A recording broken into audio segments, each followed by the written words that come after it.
저희 이제 박스 이상하고 이제 프로덕트 이상에 대해서 이제 무한계를 곱한 공간에 대해서는 뭐 어떤 부분이 차이가 있는지 뭐 그 부분에 초점을 두고 좀 남은 얘기를 해보도록 하겠습니다.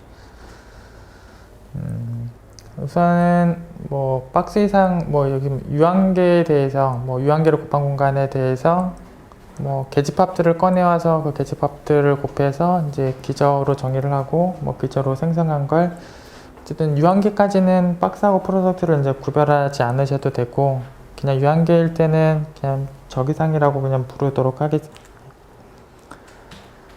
저희는 이제 무한계를 곱한 이상에 대해서 이제 박스 이상하고 프로덕트 이상에 대해서 이제 뭐 정의에 어떤 차이가 있고 뭐 둘의 그 성질 중에 어떤 차이가 있는지 거기에 초점을 두시면 되는데 우선은 박스 이상은 뭐 유한계일 때랑 똑같이 그냥 계집합들을 꺼내와서 걔네들을 곱해서 이제 기저라고 이제 정의를 하고 있어요. 이제 박스 이상 그렇게 정의를 하고 있고 이제 박스 이상은 지금 교재에서 지금 첨체에다가 이제 B를 쓰는 걸로 이름을 좀 쓰고 있어요.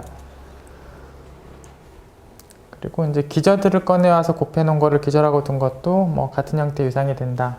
결국은 이제 박스 이상의 이제 정의는 기저들을 곱한 거 혹은 계집합들을 곱한 거를 이제 기저라고 정의한다. 이렇게 보시면 돼요.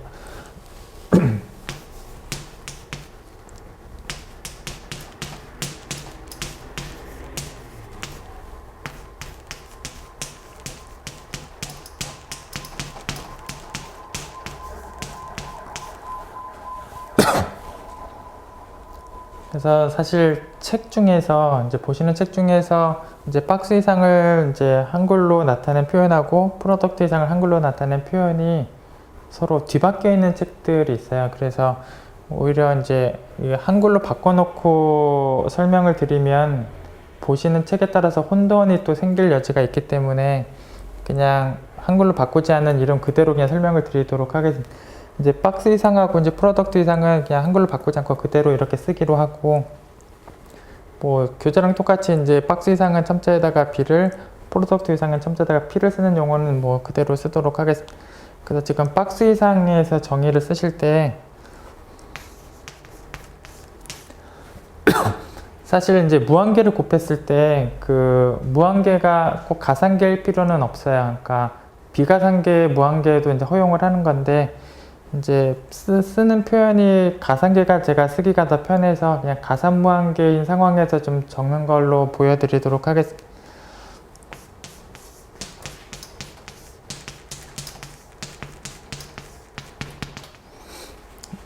그래서 그냥 저희한테 가장 친숙한 이제 실수의 보통 이상 공간을 이제 무한계 곱한 집합에다가 박스 이상을 줬을 때는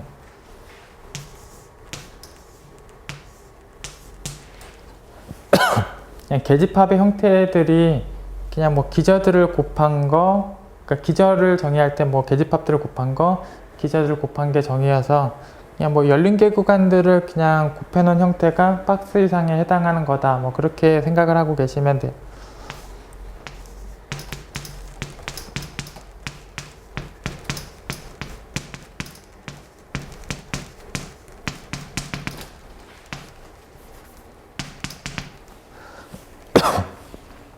그래서 이제 박스 이상에서는 그냥 개구간들끼리 곱한 애들 이런 것들을 그냥 기저다 이렇게 생각하시면 돼요. 박스 이상은 이런 거다 라고 생각을 하시면 되고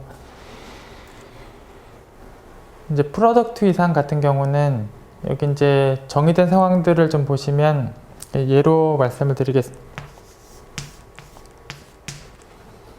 이제 프로덕트 이상에서 지금 기저가 정의되어 있는데 예를 들면 그러니까 유한계를 빼고는 전체 집합이란 조건이 지금 있어요. 지금 여기 이제 G알파들을 이제 곱했는데 그 G알파들은 계집합들이 그러니까 계집합들을 곱한 거는 아까 박스 이상하고 이제 똑같은 형태인데 여기 조건이 더 붙어 있는데 유한계를 빼고는 이제 전체다. 그러니까 한 뭐 3개 빼고는 전체, 한 2개 빼고는 전체, 한 5개 빼고는 전체 이런 상황이. 그래서 이제 전체가 대부분 적히고 전체가 아닌 게 몇 군데만 적혀져 있는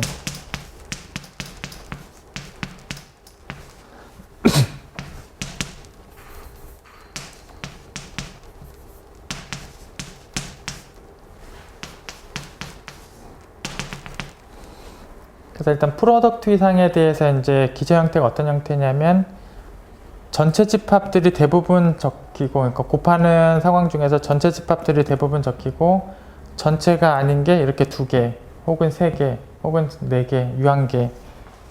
그래서 유한계를 빼고는 다 전체. 바꿔 말하면 이제 유한계만 이렇게 유한군데 뭐 2군데만 뭐 전체가 아닌 걸 쓸 수 있어요. 다 전체를 써야 되고 전체가 아닌 것을 2군데 혹은 3군데 4군데 이렇게 유한계만 써야 돼. 그래서 박스하고 프로덕트의 이제 정의의 차이가 이제 여기에 있어요. 이제 박스는 뭐 전체가 아닌 거를 몇 개를 쓰는 거 관계 없어요. 그냥 각각의 계집합들, 뭐 각각의 기저들을 이제 아무렇게나 곱하면 되고, 프로덕트 같은 경우는 전체를 대부분 적고 전체가 아닌 곳을 2군데, 3군데, 5군데 뭐 이렇게만 적어야 되는 게 프로덕트 이상의 기저의 정의 안에 들어가 있어요. 그래서 정의의 차이는 여기 대부분을 전체를 쓰는 거가 이제 프로덕트 정의에 있다. 이걸 좀 보시면 돼요.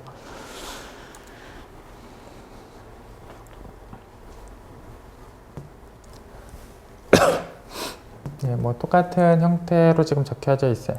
예.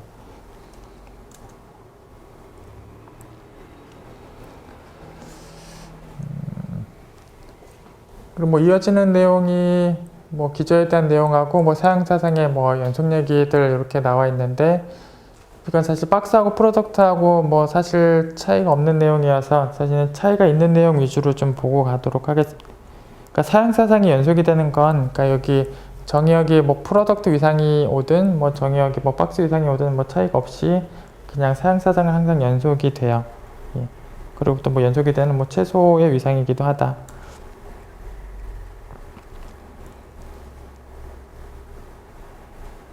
예, 그리고 뭐 기저들, 여기 기저들을 곱한 거이고 역시 유한계를 빼고는 전체다. 예, 역시 뭐 계집합을 곱하는 거 대신에 기저를 곱한 걸로 쓰는 것도 뭐 똑같은 기저다. 뭐 역시 그런 언급이 있고, 우선은 이제 유한계를 곱한 집합에서는 이제 박스나 프로덕트 이상의 이제 차이가 없다. 뭐 사실 또 역시 예제에서 다시 말씀을 드려보면,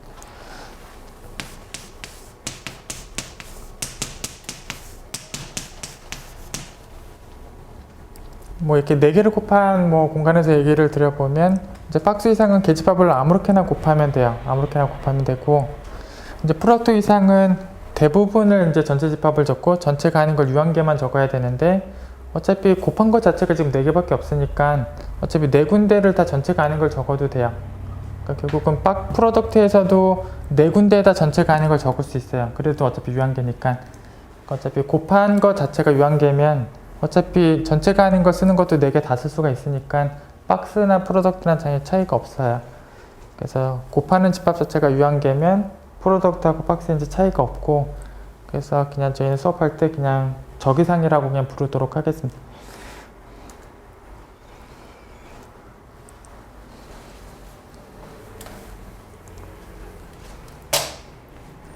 그 다음에 이제 부분기저의 언급이 나와 있는데,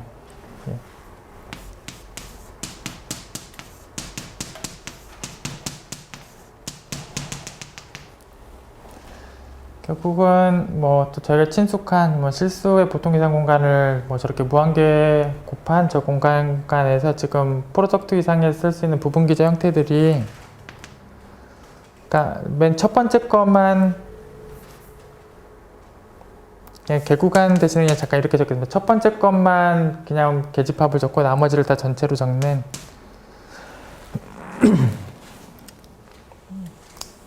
그냥 실수로 다 쓰면 또 다 똑같은 집합으로 보이니까 그냥 이렇게 적겠습니다.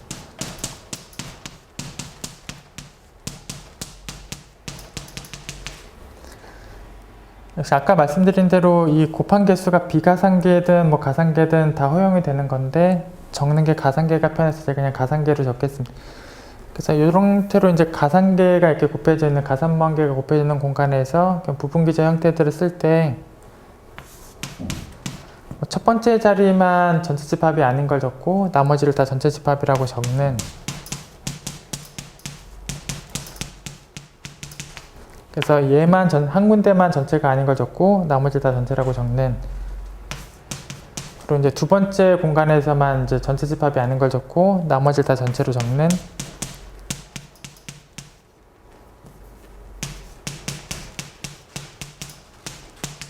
그리고 뭐 세 번째 자리만 뭐 전체집합이 아닌 걸로 적고 나머지 다 전체로 적는.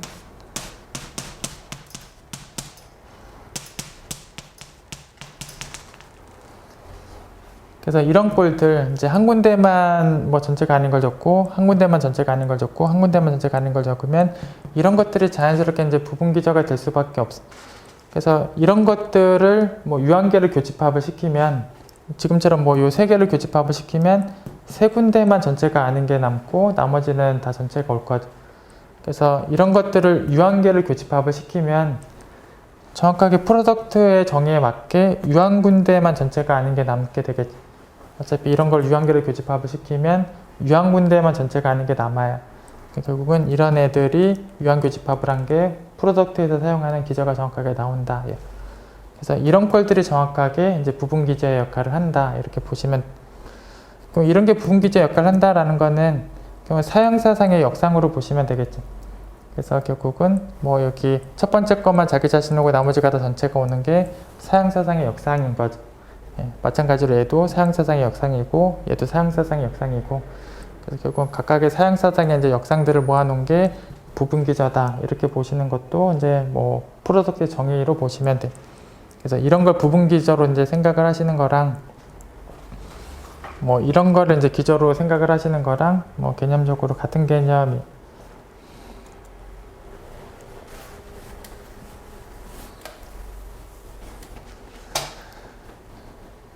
그래서 사실 이제 6장 2절하고 1절에 나오는 내용들을 그냥 제가 이제 섞어서 막 가지고 왔는데, 어쨌든 저희가 이제 앞으로 쭉 진행을 하다 보면 이렇게 2장하고 1장 내용이 섞어서 나오기도 하지만, 어쨌든 저희가 무한계를 곱한 공간에서는 뭐 차이점이 어디에 있는지 거기에 초점을 두고 잠깐 남은 부분들을 보시면 돼요.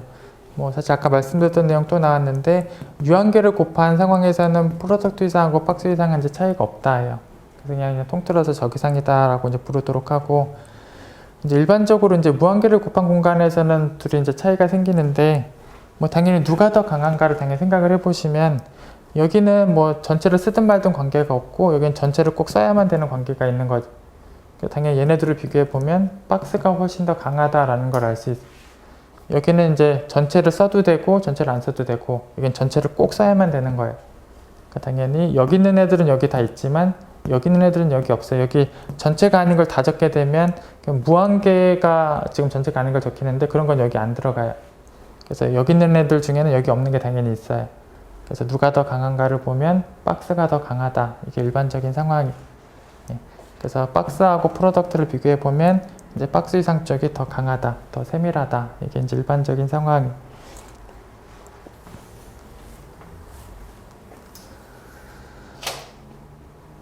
그래서 뭐 실제 보통 이상 공간은 이렇게 뭐 가산무한계를 이제 곱한 공간에 대해서 이제 프로덕트하고 이제 박스 이상을 이제 봤을 때, 뭐 이렇게 뭐 계집합들은 이제 다 곱한 형태가 이제 박스에서는 아무 문제 없이 그대로 이제 뭐 계집합이에요. 그런데 이렇게 열린 개 구간들은 이제 무한계로 곱했을 때 이제 프로덕트에서 보면 이게 계집합이 아니에요. 왜냐하면 이게 전체가 아닌 게 무수히 많아서 그래요. 그래서 다시 한번 말씀드리면, 전체가 대부분 적히고 전체가 아닌 게 이렇게 두 군데, 세 군데, 다섯 군데만 적혀야 돼요. 전체가 아닌 걸 이렇게 무한히 많이 적은 건 프로덕트에 들어가는 게 아니에요. 그래서 여기 프로덕트에서는 계집합이 아니다. 예.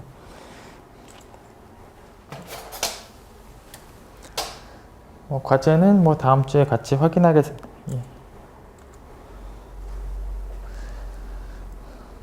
사실 뭐 요 보기를 보다 보면 뭐 저희가 다음 주에 확인해야 되는 뭐 과제에 대한 걸 사실 확인한 거나 마찬가지가 되긴 하는데, 우선 뭐 과제는 다음 주에 다시 한번 말씀을 드리고 뭐 보기를 보도록 하겠습니다. 예.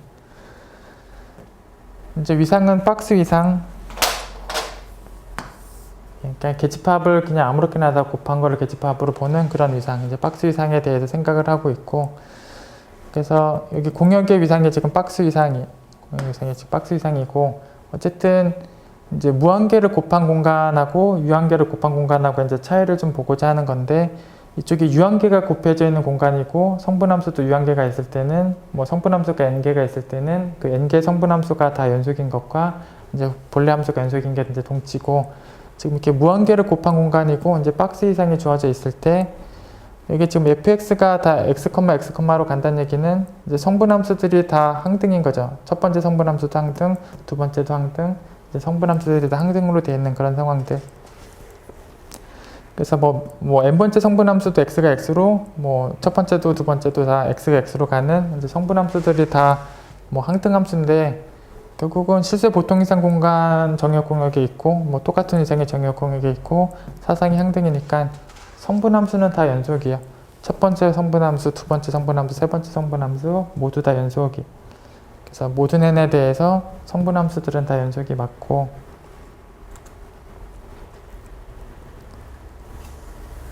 이제 공역이 지금 박스 이상이니까 뭐 계집합 중에는 이렇게 뭐 계집합을 이렇게 전체가 아닌 거를 무한계 갖고 와서 곱한 형태도 이제 박스에 있으니까, 박스에 있는 계집합에서 이런 U 같은 경우도 물론 있고, 이제 U를 이제 역상을 시켜보면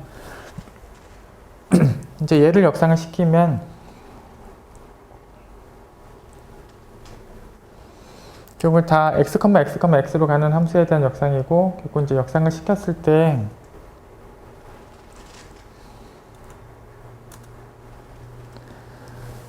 결국은 이제 다 따로따로 역상을 시켜서 이제 교집합을 시킨 거랑 사실상 같아요. 그래서 뭐 얘를 역상을 시키고 뭐 자기 자신이 나올 거고, 얘를 역상을 시키고, 그래서 사실상의 이 역상 집합이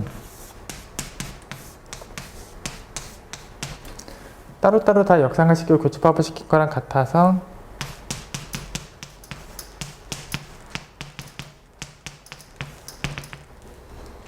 요 각각에 대해서 결국은 성분함수로 역상들을 다 시키면 또 성분이 상등이었으니까 다 자기 자신들이 올 거고, 그럼 교집합을 다 시킨 게 결국은 U의 역상인데, 이거의 교집합을 다 시키면 이제 0 하나만 딱 남게 돼. 그래서 U를 역상하면 이제 0에 딱 하나 남는데, 물론 정역은 실제 보통 이상 공간이고 얘가 정역에서의 계집합이 당연히 아니에요. 그래서 공역에는 이런 계집합이 있고, 역상을 시켜보면 정역에서 계집합이 아니고 결국 연속함수가 아니다, 이런 상황들이 나온 거예요.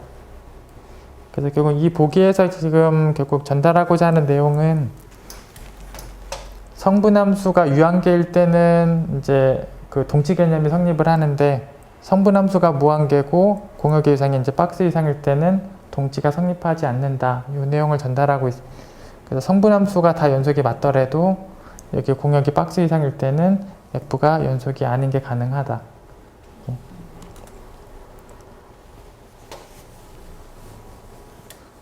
이제 공역이 박스 이상인 경우에 그런 거고, 공역이 만약에 프로덕트 이상에서 얘기를 할 때는 이런 얘기가 통하지 않아요. 왜냐하면 프로덕트 이상에서는 이런 거 자체가 없어요.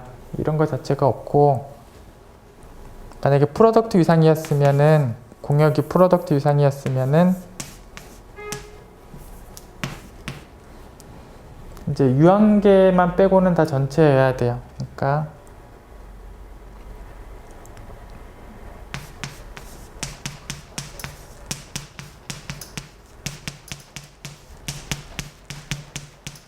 뭐 예를 들어서 이제 이런 꼴이야. 이제 뭐 두 군데만 빼고는 다 전체가 되는 이런 꼴이고, 이런 꼴을 이제 역상을 하게 되면, 그러니까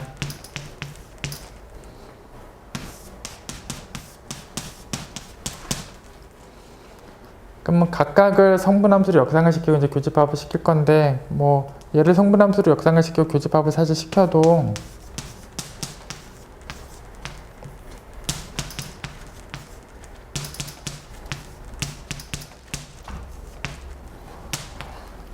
사실 뭐 교집합이 뭐 무한계를 쓰긴 하겠지만, 뭐 전체는 뭐 교집합을 구하는 입장에서 있으나 마나 한 거기 때문에 전체가 아닌 것만 쓰는 거나 마찬가지가 되고, 그러니까 사실 이제 프로덕트 이상의 정의 자체가 전체가 아닌 게 유한계만 써져야 되는 상황이고, 그러면 결국 교집합을 시키는 상황에서도 실질적으로 유한계 교집합을 하는 상황이 나오고, 그래서 계집합을 유한계로 교집합을 하게 되면 이건 계집합이 나오는 상황이 맞게 돼. 그래서 사실 공역이 이제 프로덕트 이상이면 실제로 역상을 할 때마다 계집합이 나와요. 그래서 또 프로덕트 이상에서는 무한계를 곱하고 사실 프로덕트 이상이 되면 그땐 또 동치가 성립을 하게 돼. 어쨌든 다시 한번 정리해서 말씀을 드리면, 유한계를 곱한 공간에 대해서는 성분함수의 연속성과 동치가 성립을 하는데, 무한계를 곱한 공간이고 공역의 이상이 박스 이상일 때는 동치가 성립하지 않는다. 그리고 참고적으로 프로덕트 이상이 공역의 이상일 때는 사실상 또 동치가 성립을 해요. 어쨌든 여기 참고 주의 내용은 이런 예제를 프로덕트 이상에서 성립하도록, 그러니까 이런 예제를 프로덕트에서는 쓸 수가 없다. 예. 그리고 실제로 동치도 성립을 한다. 예.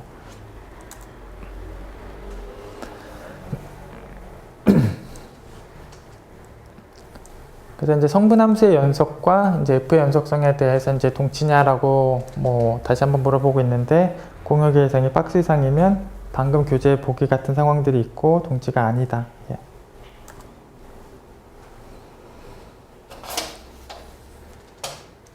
이제 프로덕트 이상이면, 이제 공역의 이상이 프로덕트 이상이면 그때는 둘이 동치가 성립한다. 예. 공역이 프로덕트 이상일 때는 성립한다. 그래서 박스 이상하고 프로덕트 이상이 이제 차이가 나는 부분 중에 이런 차이도 있다라는 걸 좀 기억을 하고 계시면 돼요. 이제 F가 연속일 때 이제 성분함수가 연속인 거는 사실 뭐 그 사형사상하고의 합성으로 보시면 돼서, 그래서 그 성분함수는 F함수하고 사형사상을 합성한 거고, 사형사상은 뭐 언제나 연속이야. 뭐 박스고 프로덕트고 다 연속이고, 연속과 연속을 합성하면 연속이어서 뭐 이쪽은 그냥 항상 성립하는 방향이에요. 박스랑 프로덕트랑 관계없이 이쪽 이제 F가 연속일 때 성분함수가 연속인가, 이쪽은 이제 다 성립하는 거고, 프로덕트에서는 이제 반대쪽 방향도 이제 성립한다. 예. 그래서 이제 프로덕트에 있는 이제 기저 형태들에 대해서 쓸 때 거기 사형사상에 대한 역상들이 이제 한 군데만 전체가 아닌 게 써져 있고, 나머지가 다 전체로 써져 있는 그런 꼴들이 한 군데만 전체가 아닌 꼴들. 그래서 그런 꼴들을 뭐 유한계로 이제 교집합을 한 게 뭐 기저의 형태인 것. 그래서 각각이 부분 기저이고, 이걸 유한계로 교집합한 형태가 이제 기저 형태다. 예. 그리고 역상을 시켜보면 결국은 뭐 여기 F가 들어가 있는 표현의 역상으로 이제 다시 다 보내보면 되고, 결국은 여기 합성함수 역상 표현으로 나오고, 예, 결국은 다 같은 거고, 예, 결국은 이게 그 성분함수에다가 이제 역상을 시킨 거고, 결국은 이런 애들을 이제 역상을 시키게 되면 결국은 여기 각각의 성분함수에다가 역상을 시키고 나서 교집합을 시키는 형태가 나오는데, 어차피 여기 연산 자체가 유한계예요. 그러니까 교집합을 시킬 때부터 적은 게 유한계고, 결국 여기 마지막에 나오는 것도 유한계예요. 결국은 계집합들을 유한계를 교집합한 형태가 마지막에 남아있고, 뭐 유한계이기 때문에 뭐 역시 계집합이 된다. 예. 그래서 프로덕트 이상에서는 결국은 기저 형태 자체가 이렇게 생겼어요. 예. 한 군데만 전체가 아닌 게 써져 있고, 한 군데만 전체가 아닌 게 써져 있는 그게 부분 기저인 상황이 프로덕트고, 결국 부분 기저를 유한계를 교집합을 시킨 게 기저고, 그래서 이런 형태가 이제 유한계 교집합으로 표현되어 있고, 그 마지막에 가보면 여기도 이제 유한계가 그대로 따라 나오게 되는 것. 그래서 성립을 한다. 이렇게. 어쨌든 박스하고 프로덕트 이상의 차이점 중에 또 이런 차이점이 있다. 성분함수하고의 연속성에 대해서 차이가 있다.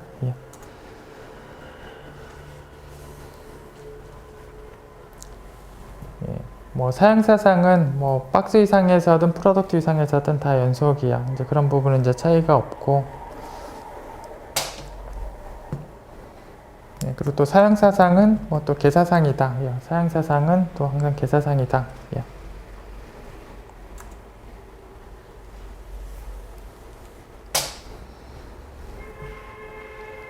그다음 뭐 패집합들끼리 저희가 유한계에서 저희가 확인하고 온 명제 중에서 패를 2개 곱한 게 패다, 뭐 개를 2개 곱한 게 개다. 그래서 뭐 2개에 대해서 패를 2개 곱한 게 뭐 패가 된다. 이제 그런 걸 확인하고 왔었는데,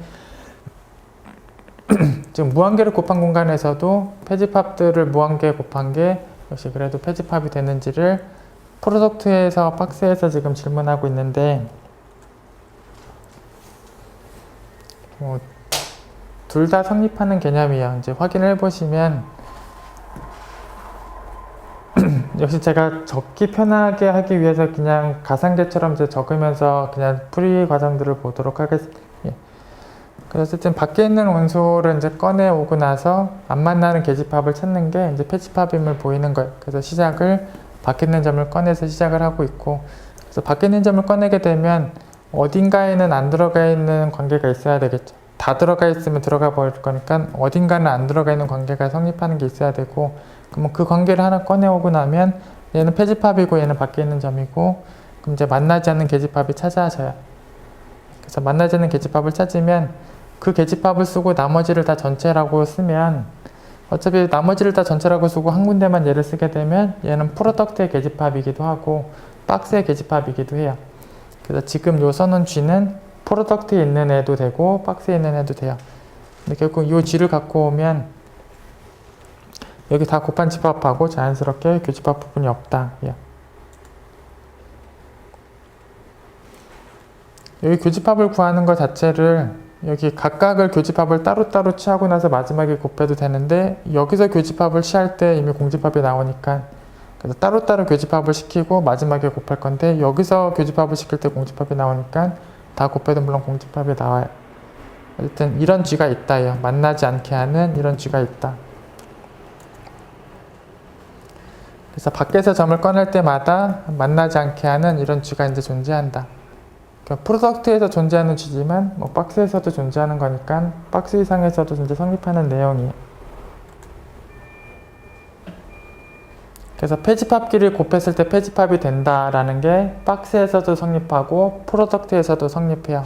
뭐 사실 그 내용에 의하면 곱하고 페포 찾은 거랑 페포 찾고 그 다음에 곱한 거에 대해서 이게 박스에서도 성립하고 프로덕트에서도 성립한다. 뭐 이렇게 보시면 돼요.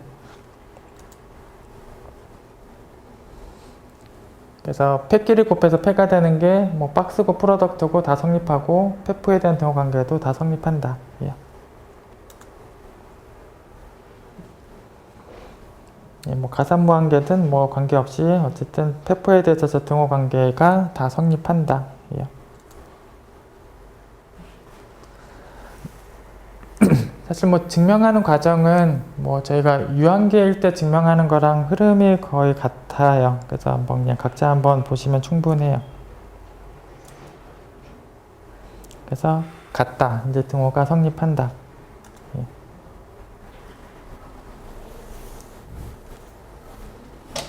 그래서 결국은 뭐 각각이 이제 패가 되는 거랑 곱한 집합이 이제 패가 되는 것도 이제 동치다. 이렇게 보시면 돼요.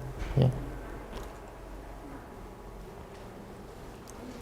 그 다음에 계집합끼리 곱해서 이제 계집합이냐라는 게 이제 무한계에 대해서 프로덕트하고 이제 박스에서 또 질문하고 있는데, 박스에서는 그냥 계를 곱한 것들이 이미 기저로 정의되어 있고 그대로 이제 정의 상황이고 그대로 성립하는 내용이 맞고, 이제 프로덕트에서는 계집합을 다 곱해도 이게 전체가 유한계, 그러니까 전체가 아닌 곳이 유한계만 있어야 하는 조건까지 있어야 프로덕트에서 계집합이 돼요. 그래서 전체가 아닌 걸 무한계로 곱한 게 여기 끼어 있기 때문에 이제 여기서는 계집합이라고 단정을 하면 안 돼요. 그래서 프로덕트에서는 이게 아니다. 예.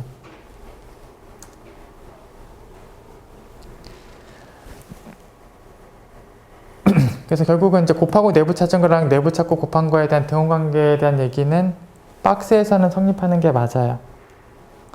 박스에서는 이게 성립하기 때문에 이게 계집합을 곱한 거에 대해서 계집합이 되는 게 박스에서는 성립하기 때문에 내부에 대한 요 등호관계도 이제 박스에서는 성립하는 게 맞다. 예. 근데 이제 프로덕트에서는 이게 성립하는 게 아니다. 예. 뭐 곱하고 내부 찾은 거랑 내부 찾고 곱한 거가 같으냐? 이제 그렇지 않다. 예.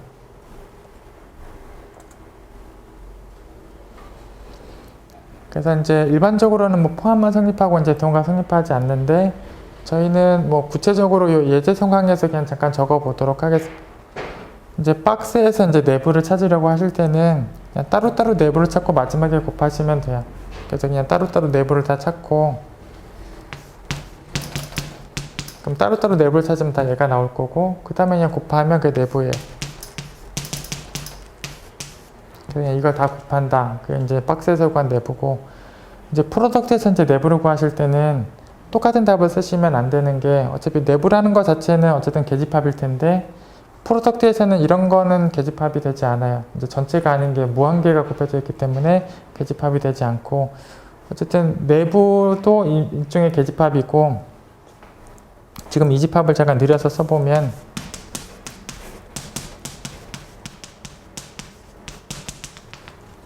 이런 형태의 집합인데, 요 속에 들어가는 계집합이 누가 있는가부터 생각을 해보면 전체를 대부분 곱하는 요런 꼴의 집합인데,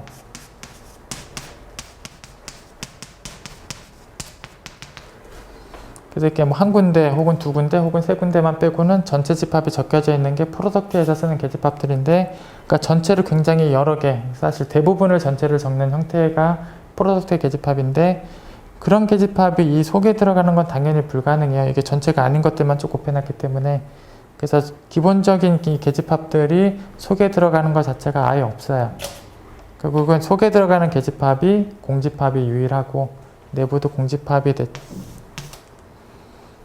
어쨌든 이 예제나 뭐 앞에 지금 나와 있는 뭐 성질이나 뭐 얘기하고 싶은 부분은 뭐 프로덕트에서는 따로따로 구한다며 구분하는 게 뭐 성립을 하고, 그러니까 박스에서는 이게 성립을 하고 프로덕트에서는 이제 성립하지 않는다. 뭐 그 정도를 생각하고 가시면 돼요.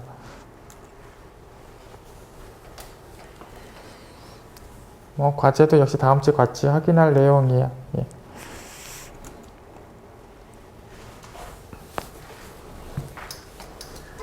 그래서 이렇게 해서 저희가 이제 6장 내용을 지금 이제 마쳤는데, 뭐 다시 한번 말씀드리면, 박스하고 프로덕트는 이제 유한계를 곱한 공간에서는 이제 구별하실 필요가 없고, 그 무한계를 곱한 공간에서는 뭐 어떤 차이가 있고, 그러니까 누가 더 강한 이상인지, 그리고 뭐 차이가 나는 부분이 어떤 게 있는지 이제 그런 걸 좀 말씀을 드린 거예요.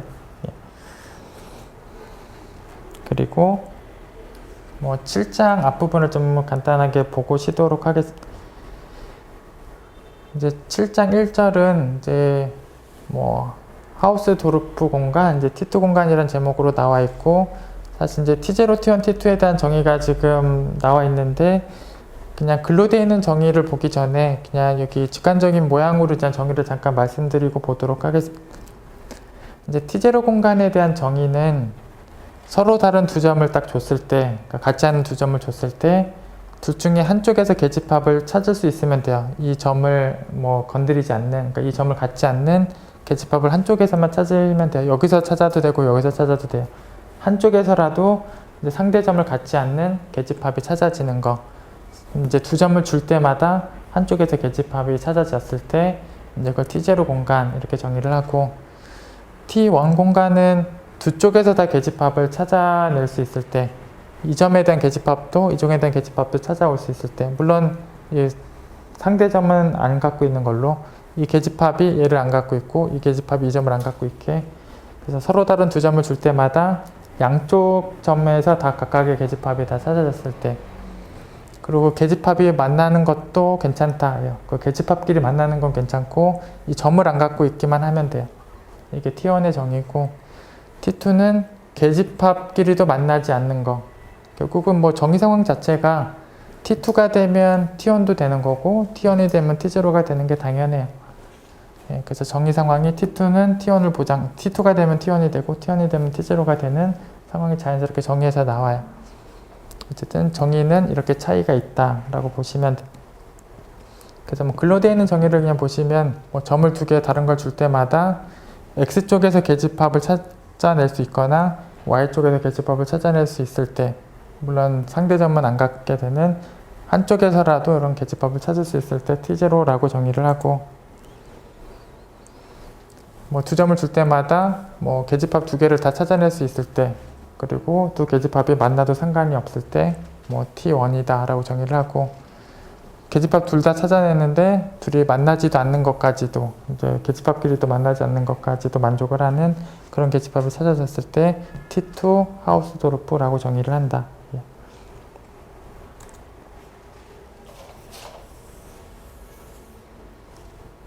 저희가 이제 보통 이상 공간에서는 이제 한 점 집합은 다 폐집합이 되고, 저희가 뒤에 나오겠는데 T1 공간에서는 한 점 집합이 다 폐집합이 돼요.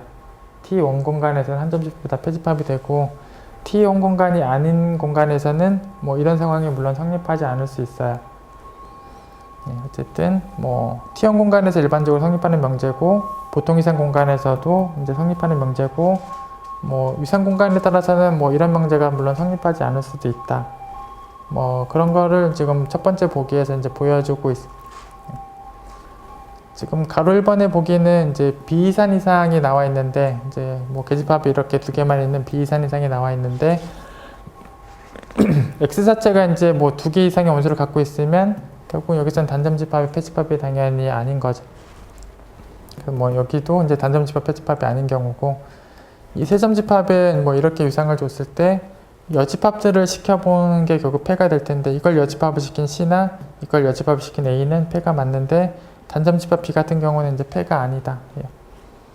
그래서 단점집합 중에서 패가 안 되는 이런 경우들이 위상 공간에 따라서 얼마든지 가능한 얘기다. 그리고 T2가 되면 T1이 되고 T1이 되면 T0가 되는 건 뭐 그냥 정의에서 바로 되는 내용이고, 역방향으로는 물론 안 될 수도 있고 역방향으로는 물론 안 될 수도 있다. 다음 보기 보겠습니다. 다음 보기 중에서 그냥 가로 4번 보기만 보도록 하겠습니다. 여기 이제 세점집합의 위상이 이렇게 주어져 있고, 뭐 T0에 대해서 이제 확인을 할 때는 이제 여기서 이제 다른 두 점을 꺼내와서 확인을 하는 거여서, 뭐 여기서 AB를 꺼내와서 확인해보고, 뭐 AC를 꺼내와서 확인해보고, BC를 꺼내와서 확인해보면 돼. 어차피 여기서 점 두 개를 꺼내올 수 있는 게 이 세 개가 전부고, 각각마다 계집합을 한쪽에서라도 찾아올 수 있으면 돼요.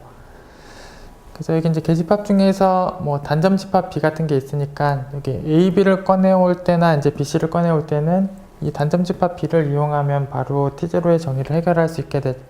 그래서 여기 AB를 꺼내왔을 때도 이렇게 B를 꺼내오고, BC를 꺼내왔을 때도 그냥 이런 계집합을 꺼내오면 이 계집합이 B는 갖고 있고 상대점은 갖지 않는 상황이 되고, 여기 BC를 꺼내왔을 때도 마찬가지로 요 계집합이 나오면 B는 갖고 있고 다른 점은 갖지 않는,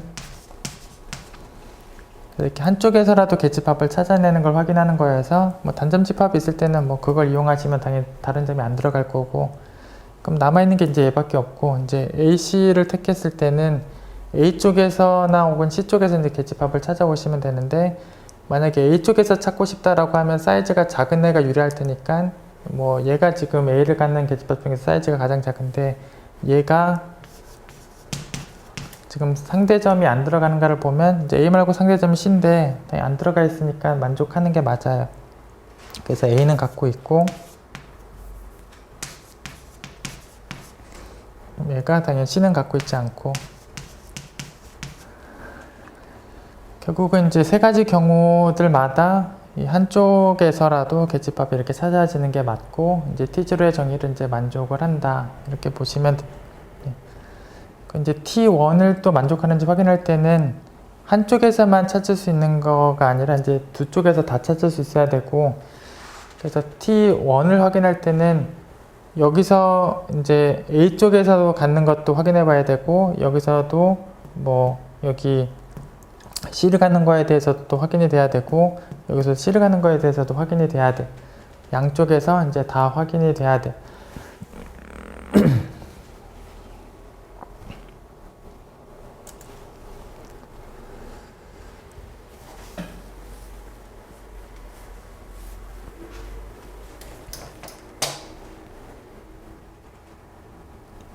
그래서 결국 이제 점 두 개를 지금 만약에 A, B를 꺼내 오게 되면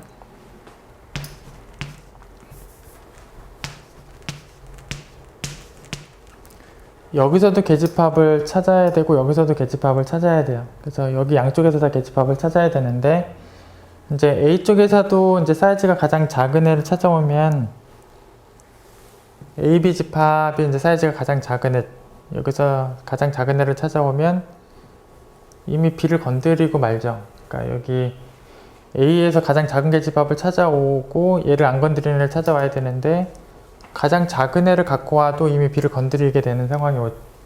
그래서 여기서 B를 안 건드리는 게 찾아지고 여기서 A를 안 건드리는 걸 찾아줘야 되는데, 여기선 찾을 수 있죠. 여기 B를 갖고 오면 찾을 수 있는데, 여기서는 뭘 갖고 와도 B를 건드리니까 결국 가장 작은 걸 찾아와도 건드리기 때문에 못 찾는 게 되죠. 그래서 결국 A를 갖는 계집합 중에 사이즈가 가장 작은 걸 갖고 와도 그래도 B를 갖고 있는 상황들이 되니까, 이제 B를 갖지 않으면서 A를 갖고 있는 그런 형태의 계집합 자체가 없다가 돼.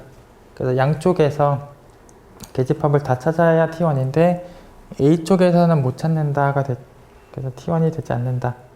T1이 아니니까 뭐 T2도 아니다 이렇게 보시면 되고, 그리고 이제 T0는 되면서 뭐 T1이 안 되는 예제를 하나 이제 소개한 거예요.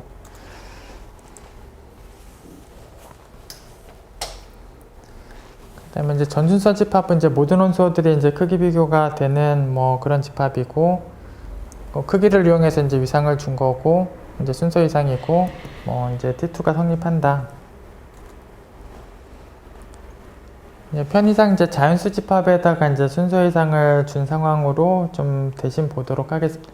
그래서 자연수 집합에다가 순서 이상을 주면 뭐 T2가 만족이 된다. 이제 확인을 해보시면 점을 다른 걸 두 개 꺼내놓고 이제 시작을 해야 되는데, 이제 경우를 둘로 나눴어요. 그 처음에 꺼낸 점 두 개 사이에 원소가 있을 때하고 원소가 없을 때에 대해서. 그래서 이 둘 사이에 원소가 만약에 있을 때는 이 원소를 그대로 이용하면 되겠죠. 얘보다 이제 작은 거랑 얘보다 큰 거를 이제 계집합으로 찾아오면, 얘보다 작은 거에는 당연히 A가 들어가 있고 얘보다 큰 거에는 당연히 이제 B가 이제 들어가 있는 상황들이 됐죠. 그래서 얘는 A를 못 갖고 얘는 당연히 B를 또 못 갖겠죠. 그래서 이런 형태의 계집합을 찾으면 뭐 자연스럽게 뭐 만나지도 않고, 뭐 그러니까 지금 T2를 확인하는 거니까 이제 만나지 않는 조건을 해결하시면 되는데, 둘이 당연히 만나지 않죠. X보다 작은 거랑 X보다 큰 거 당연히 만날 일이 없고.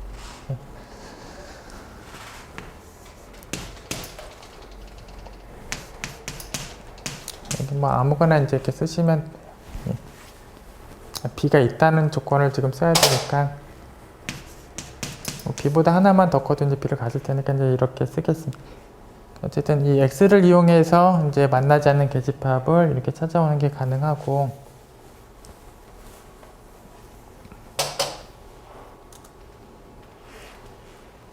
만약 그 A, B 사이에 이제 원소가 이제 전혀 없는 경우라면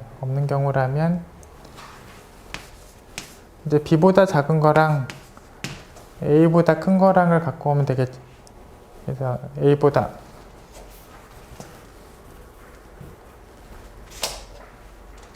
그러니까 예를 들면 두 개 원소 사이에 이제 원소가 없는 거, 그러니까 예를 들어서 이런 거 같은 거를 생각하시면 되겠죠. 이거하고 이거 사이에 더 이상 원소가 없으니까 이 4를 갖는 계집합으로는 5보다 작은 걸로,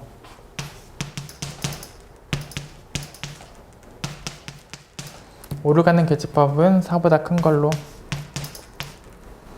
그래서 5보다 작은 거나 이제 4보다 큰 거의 계집합을 찾아오면, 사실 4하고 5 사이에 지금 원소가 없는 경우이기 때문에 5보다 작고 4보다 큰 것도 이제 만나는 경우가 지금 없는 거가. 그리고 뭐 지금 자연수 집합에서 쓰고 있으니까 뭐 1 이상, 그리고 얘보다 이제 더 큰 거 적당히 쓰시면 되겠죠.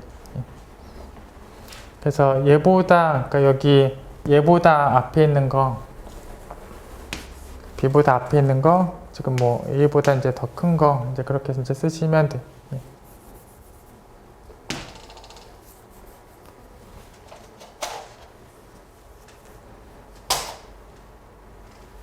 편의상 뭐 이렇게 적겠습니다. 어쨌든 B보다 작은 거랑 뭐 A보다 큰 거, 이제 그런 것들을 모아놓으면 결국은 이제 만나지 않는 조건도 해결이 되는 그런 계집합들이고, 이런 계집합들이 찾아지는 게 뭐 T2 공간이 성립한다를 확인한 거예요.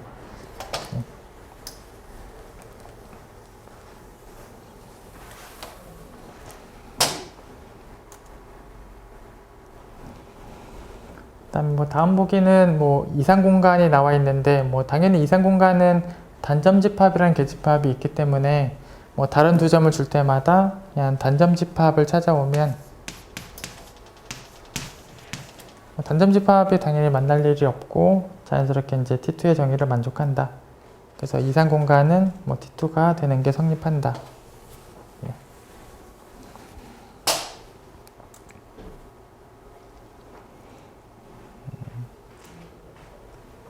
저희 그냥 지금 쉬었다가 하도록 하겠습니다.